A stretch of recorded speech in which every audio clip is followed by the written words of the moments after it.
Welcome, welcome, and happy Friday. It is Friday live at 5, coming to you from Fantasy Jewelry on the beautiful island of St. Croix, of course. And if you're tuning in today, I'm broadcasting not only live on Facebook, but also on YouTube. So if you're joining me on YouTube, pop a little comment in the chat on the side of the video there. I'd love to see who is here. Of course, if you're here on Facebook, you can say hello too. So it's Friday, and if you did happen to open my email, if you are a Fantasy Jewelry Insider and you got my email this afternoon, my subject line was, not a complete sentence. I realized after I hit send on the email, I was like, my goodness, I must look like an idiot, not being able to write in complete sentences. So just one of those things that happens when I'm running around doing a million things at once. So I am very human. So apologies for my wonky email subject line. I looked at that and I was like, I wonder if anybody is going to even understand what I'm saying. Although we had new things and Friday, so I figured you guys kind of get the gist of it. So hey, Diane, welcome and happy Friday to you. I'm excited to do another little gem talk today. And I always have so much fun talking about gemstones because gemstones are absolutely the reason that, really the inspiration for so much of my work and the reason that I am a jeweler in the first place. The reason I became a jewelry designer is because I just was fascinated by the world of gemstones and minerals and that all of this cool stuff actually comes out of the earth. So we talked about quartz a couple of weeks ago. Last week I did a little preview from the bench with some of the new rings that I just finished. But yeah, just talking about quartz and what a cool mineral that was. And I thought this would be a kind of a neat series to do just different gemstone groups because there are, I like to kind of compare it to, animal species in the animal kingdom. There are so many, different types of animals and, they are like grouped into different, animal families and things like that. So it's a very similar structure in the gem world, which I think is very cool because they're all sciences. That's what it all goes back to. So that's enough of like boring organization talk. Also, actually, we have another Art Thursday coming up. So if you are on St. Croix, next week, Thursday, April 15th is Art Thursday in Christiansted, and this event now goes all day from 10 a.m. to 8 p.m. Lots of galleries open late. Of course, I will be here all day, 10 a.m. to 8 p.m. Really nice event, and we're getting to the end of the Art Thursday season. So Art Thursday only runs November to May. So this is one of the last events. There will be one more Art Thursday in May, which is always a little quieter. But so this is kind of the last big one, I feel like. So would love to see you, especially if you are on St. Croix and have not seen the new studio, a new angle that I'm broadcasting from today. I keep trying out new spaces and places in the studio to do my live videos from. So yeah, if you haven't been here in person, pop in on Art Thursday or any other day. Next week, of course, I'm open Monday through Saturday, 10 to 5 every day, unless it's an Art Thursday. So let's get right into the gem talk. This is the fun part. Just another bench update. I am finally making progress on this big Larimar necklace. And this is just such a popular one that I do all the time.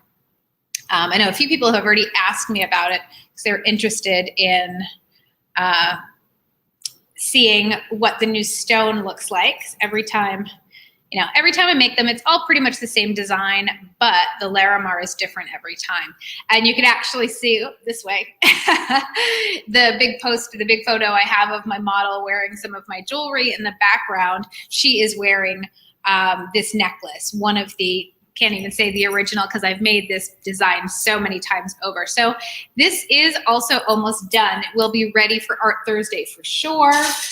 Come hell or high water, if I have to get no sleep next week, that necklace is getting done for Art Thursday. So one thing as I've been talking to people this week, talking to customers in the store, people are really drawn to kind of the same stones that I'm really drawn to. So I use a lot of moonstone and labradorite in my designs. And opal is another one that I always find people are really fascinated by. And I started thinking about that. And, you know, what it really is that these stones, and I've actually got, this isn't a great example. I've got a couple loose pieces. Oh yeah, check that out. Just a chunk of raw labradorite here.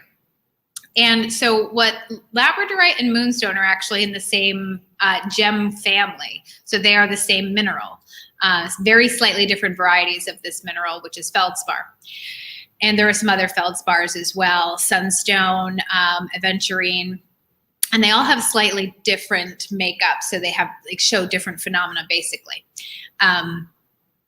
So with these stones, you know, I think that what is so cool about them is that they basically come to life when light hits them. It's, you know, that's why we like diamonds, because they're brilliant, and, you know, traditionally cut rubies and sapphires because they're brilliant and they have beautiful color. But what is so fascinating about a stone like this is they almost have this sort of magical quality. You know, the light hits this. If you're just looking at it and light's not entering it, it's just going to be basically a solid color.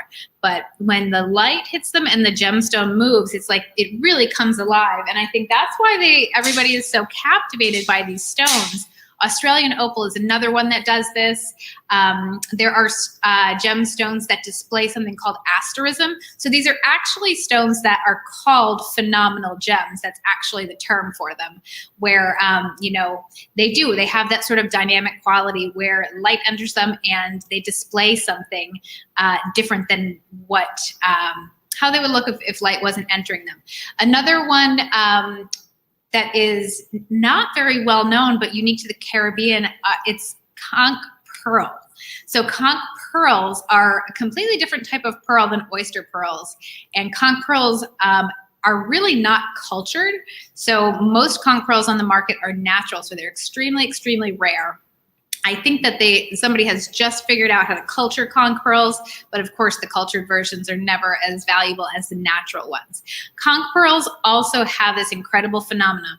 It doesn't have luster like a traditional oyster pearl. You know, you think about oyster pearls, they have this beautiful, shimmery, silky sheen on the outside. But conch pearls, actually, when the light hits them, they have this, it's called chatoyancy, or loosely termed flame in a conch pearl. And chatoyancy is also what you see in a cat's eye, a tiger's eye. Of course, chatoyancy, C-H-A-T, is the French word for cat. That's how it gets its name, because it's a cat's eye phenomenon. So I'm going really deep into the gem nerd rabbit hole here. But going back to stones like labradorite and moonstone, labradorite, actually, the phenomenon that labradorite displays, that, again, that like shimmer and sheen, is actually called labradorescence. So this that you see in labradorite, that flash, that shine, that shimmer, was actually named for the stone itself. In moonstone, it's called adulorescence. I should have had slides ready with these terms on the screen. I don't know about you guys, but I'm like a visual person. So when I see the word, I remember it. I commit it to memory a little bit better. So that'll be coming on future gem talks. I'll have some slides with the words displayed. So basically, all of this to say, like, these stones are, you know, they really are. They're like these little bits of magic that nature gives to us. And that's why I love working with them, because as I said, you know, not too long ago, this is what excites me about the jewelry industry, is that all this stuff is these beautiful, like, gifts from nature. They're just so cool. They really are like little magical gems. Here's another labradorite. These are just some loose ones that I have. Oh, trying to get, my light is really trying to find the light. This is a really pretty one. It may just not show up well on this camera. It is, oh, bummer. This has a beautiful, beautiful, like, purple, oh, we're almost there, like a purpley lavender, and even bits of gold flash. So labradorite is really cool. You'll see a lot of the pieces that I make with labradorite. I use a lot of the greens and the teals, because those are such, you know, not just that they're Caribbean colors, and of course that's part of why I love them, but blue gemstones are just really, really popular. People love the color blue. It's calming, it's soothing. You know, I've actually read a little bit about color therapy because it's really interesting to see why, you know, to work with people buying different pieces of jewelry and kind of understand why they do that. So yeah, the blue, I always go for the blues, but then labradorite comes in all these awesome colors. Like this is a very purple one. I'll have to take a video and post this on Facebook, just the stone, so you can see it better, because this camera setup isn't picking it up. That's not too bad right there. Yeah, really, really amazing. So purple, lavender, gold, green. Hey, Diana from Illinois. Thanks for joining. Thanks for saying hi. Yeah, this one is very green and gold. Interesting shape too. These are some good sized ones. And then here's another. This one's very green. I think you see the flash. Yeah, see the flash a little bit better upside down. And that's the interesting thing about a lot of these stones. Depending on the way they're oriented, you know, the cutter, when the gemstone cutter or lapidary, you know, cuts a stone like this from material like this, you know, he really has to, he or she, I can't believe I just said that, he or she, whoever it is, really needs to take into account the way the stone interacts with the light, because that needs to be, the stone needs to be fashioned in a way where you're going to, that shimmer and that, or labradorescence is going to be expressed properly when the stone is cut. So some stones will be really fall flat if they're not cut right, and then also if they're not set into jewelry right. So all sorts of interesting things to consider. So here is, moonstone, and this one has a very elusive flash. And I've mentioned this kind of cool moon, oh, there we go. It's coming out to play. The little blue flash on the moonstone is coming out to play. And I've mentioned this kind of fun fact about moonstone. Rainbow moonstone, which is a lot of the moonstone that you see in silver jewelry and even gold jewelry. A lot of rainbow moonstone is actually white labradorite. So true moonstone is just a little bit different. It's still the same mineral. It's still in the feldspar family, but the composition is slightly different. So that's a way advanced gem nerd tip for the day.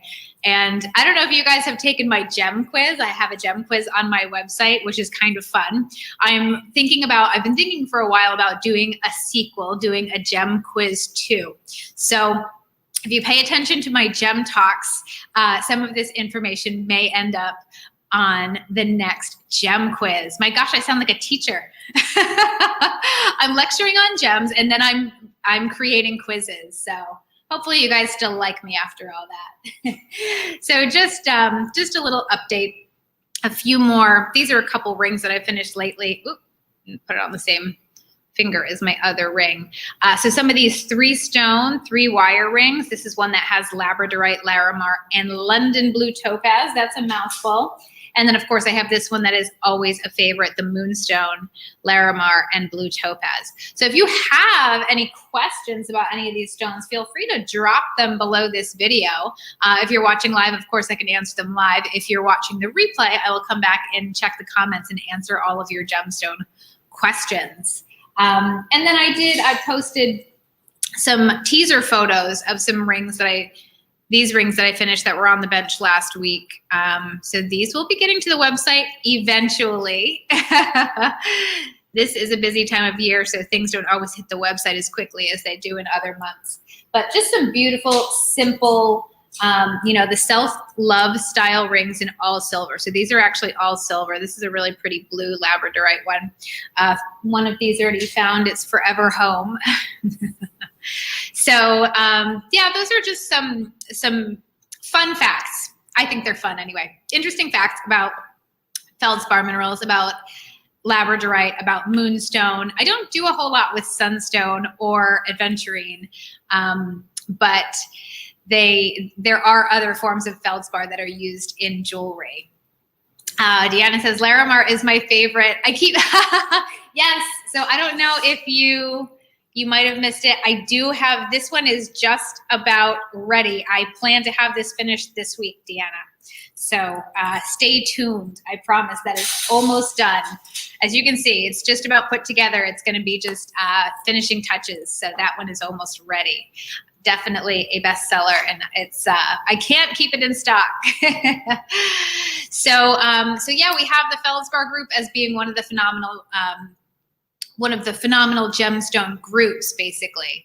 And another one is opal. You know, I sold a beautiful opal ring this week, and we were talking about, you know, how basically this is part of the conversation that I had that kind of inspired me to do a chat on phenomenal gems this week. You know, opal's another one of those stones that it moves in the light. It changes, it dances. Like opal has play of color, which is a different phenomena. Labradorite has the labradorescence. Moonstone has adulorescence. We talked about chatoyancy. And one of the other phenomenons you see in gems is asterism. So this is like a star sapphire. There's star dioxide. There's even like star sapphire and star ruby because they're the same mineral, but same thing. The light enters the stone, and it's different. It's kind of different things for each stone or for each group that cause the different phenomena. So, you know, the shimmer and the sheen in labradorite and moonstone is caused by the way the layers of the gem actually how they occur and how the light goes through them.